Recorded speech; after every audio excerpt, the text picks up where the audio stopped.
Shalom, apa kabar? Luar biasa pasti ya. Ada sukacita di sini? Puji Tuhan. Ya, saya akan memperkenalkan diri saya dulu. Saya Nania Yusuf. Saya dari Indonesian Idol tahun 2004. Itu udah lama banget ya ibu-ibu, bapak-bapak semuanya. Mungkin bapak ibu saudara semuanya di sini bertanya-tanya kok ada Nania ada di sini dan kenapa namanya kok Nania Yusuf? Saya sebelumnya saya dari seberang, saya dari Muslim. Keluarga saya, mami saya half Pakistan, bapak saya Jawa, makanya agak Taliban sedikit mukanya. Agak-agak Taliban sedikit. Saya sekarang sudah mau memasuki tahun kedua untuk bisa terima Yesus dalam kehidupan saya, dan puji Tuhan tidak akan pernah berubah sampai kapanpun juga, meskipun banyak sekali harga yang mesti dibayar untuk bisa terima Yesus sebagai juru selamat saya. Saya akan menceritakan sedikit bagaimana saya bisa terima Yesus. Awalnya adalah karena iseng, tapi saya tahu Tuhan gak pengen kita iseng untuk mengenal Dia. Awalnya saya buka-buka Alkitab teman saya yang ketinggalan. Saya punya sahabat namanya Dede. Dia Kristen dari kecil. Kita ketemu lagi di Jakarta. Waktu itu dia main ke rumah saya waktu hari Minggu. Hari Minggu setelah itu kita ngobrol-ngobrol seperti biasa dan dia pulang. Ketika pulang, Alkitabnya ketinggalan di rumah saya. Saya penasaran. Saya orang yang sangat penasaran. Saya buka-buka itu Alkitab. Ketika saya buka, ada tulisan, kita patut percaya bahwa Yesus benar-benar ada. Saya hanya tahu Yesus adalah Tuhannya orang Kristen. Tapi saya nggak tahu kalau Yesus adalah jalan kebenaran. Saya termasuk orang yang sangat taat beribadah. Semua ibadah saya kerjakan. Mulai dari 5 waktu, 10 waktu, sunnah, tidak sunnah, wajib, tidak wajib, saya lakukan. Saya tidur jam 11, setelah buka Alkitab saya tidur jam 11. Saya bangun jam 1 untuk melaksanakan sholat tahajud. Ketika saya sholat tahajud, waktu itu rasanya beda. Karena saya ngerasa ada yang aneh. Saya nggak biasanya berdoa yang benar-benar mikir dengan apa yang saya lakukan tadi sebelum tidur. Saya merasa keganggu dengan tulisan di Alkitab bahwa Yesus, kita patut percaya bahwa Yesus benar-benar ada. Dan sampai hari ini, detik ini, saya cari-cari di Alkitab tulisan itu nggak ada. Mungkin itu cara Tuhan untuk mengenalkan dirinya kepada saya, karena saya waktu itu benar-benar belum tahu siapa Yesus. Kalau seandainya saya dikasih tahu Yesus bahwa Nania saya ada dengan bahasa-bahasa Alkitab, mungkin saya give up duluan, saya nyerah duluan, karena terlalu berat mungkin bahasanya. Saya cari-cari sampai sekarang belum ketemu. Nah, ketika saya berdoa sama Tuhan saya bilang, ya Allah, kalau seandainya Yesus itu benar-benar ada, tolong tunjukkan ke saya. Saya bilang gitu sama Tuhan saya. Setelah saya berdoa, saya kembali tidur lagi jam 2, saya kebangun, pintu kamar saya diketok 3 kali. Saya kaget, saya bangun, ketika saya melek, buka mata, saya ngelihat ada cahaya dari tembok kamar saya, dari pojok. Saya ngelihat ada cahaya dari kecil lama-lama besar. Dan di situ ada sosok wajah yang tidak pernah saya kenal sebelumnya. Yang saya tahu pada waktu itu biasa perempuan, yang saya tahu hanya ganteng banget, dan juga matanya benar-benar bikin saya nyaman. Dan lebih heran lagi, dia senyum sama saya. Dia senyum. Gimana sih kalau mempersilahkan lihat saya, kayak welcome sama saya. Kejadian ini gak saya omongin ke orang-orang, saya keep sendiri selama beberapa tahun.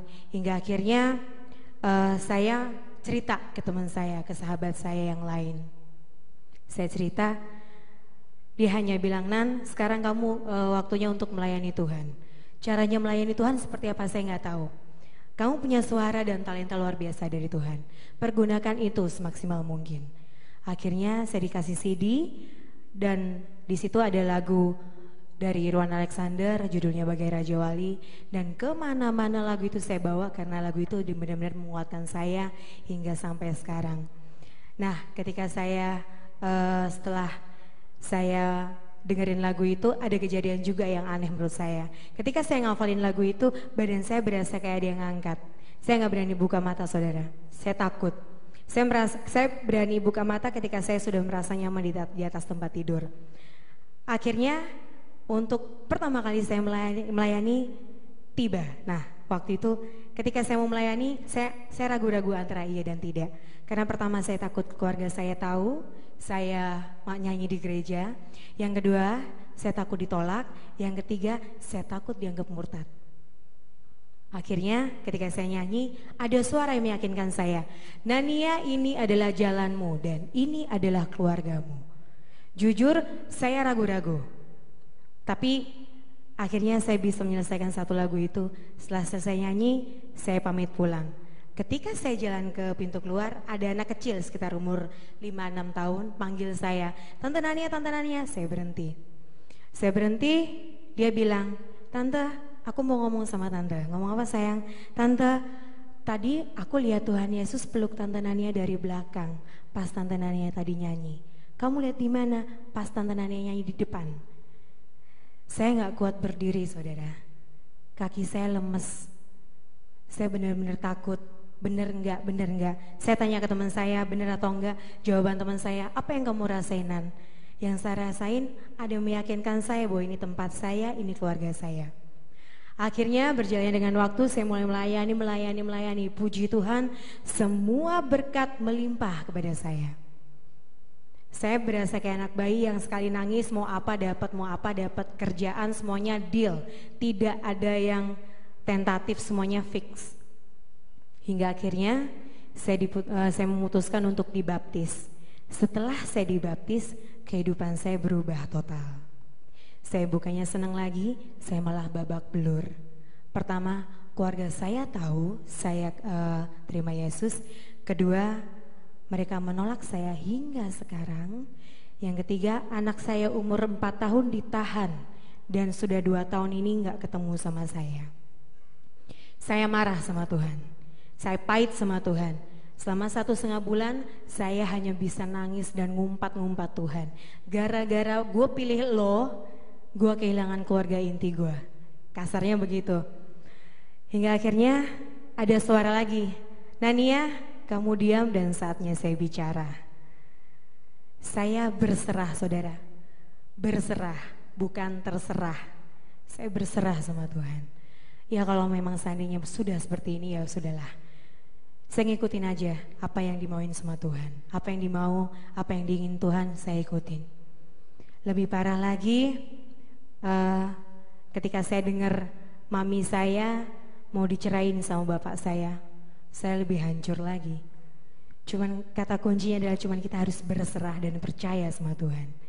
Hingga akhirnya berjalannya dengan waktu, dari sudah setahun ini, bapak saya yang paling keras.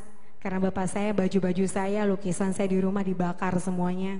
Hingga anak saya nanya, Eyang kenapa bajunya mami dibakar? Kamu gak punya mami udah mati. Coba gimana perasaan seorang ibu dibilang kita masih hidup tapi dibilang mati. Saya pahit sama Tuhan. Hingga saya berserah dan Tuhan buka jalan. Tuhan gak diam ternyata. Tuhan buka jalan. Pada bulan 2-3 bulan yang lalu, bapak saya untuk pertama kali SMS saya. SMS-nya sangat sederhana banget, tapi buat saya itu sungguh luar biasa. Tulisannya adalah, Nia, bapak kangen. Bayangin, udah bertahun-tahun nggak pernah telepon, nggak pernah SMS.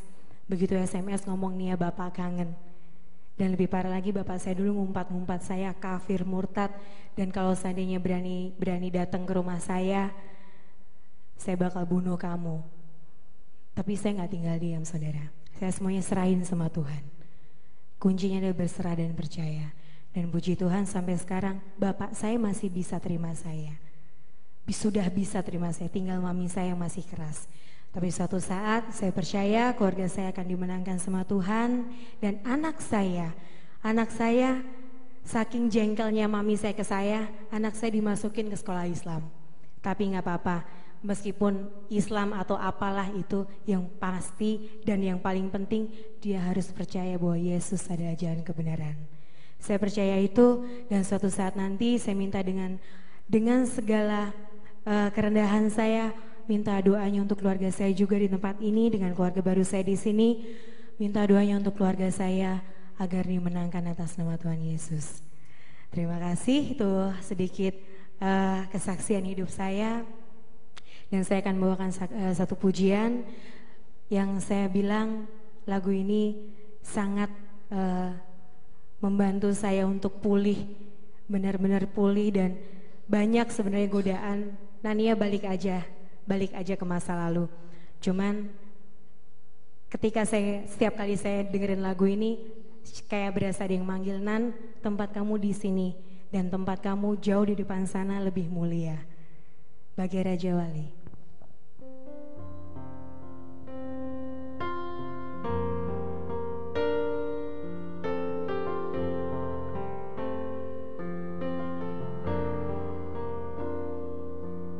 Hanya kepadanya ku kan berlari di saat ku bimbang dalam hidupku.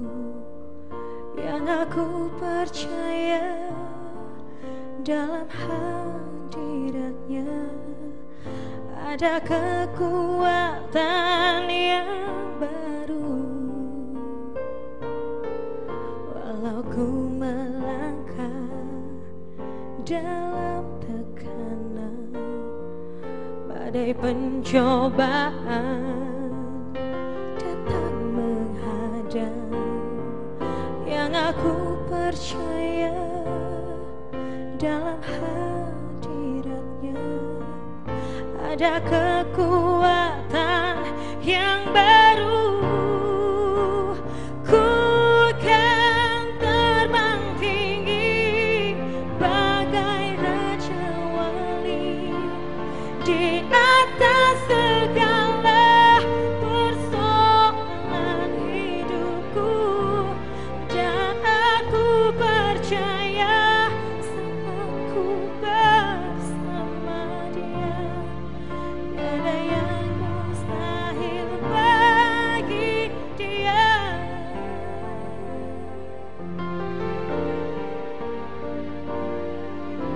Walau ku melangkah dalam tekanan, badai pencobaan datang menghadang, yang aku percaya dalam hadiratnya ada kekuatan yang baru. Ku kan terbang tinggi bagai Raja Wali di atas segala persoalan hidupku, dan aku percaya saat ku bersama Dia, tiada yang mustahil bagi Dia. Ku kan terbang tinggi bagai Raja Wali di atas segala persoalan hidupku, dan aku percaya saat ku bersama Dia, tiada yang mustahil bagi Dia. Oh, tiada yang mustahil bagi Dia. Oh, tiada yang mustahil bagi Dia.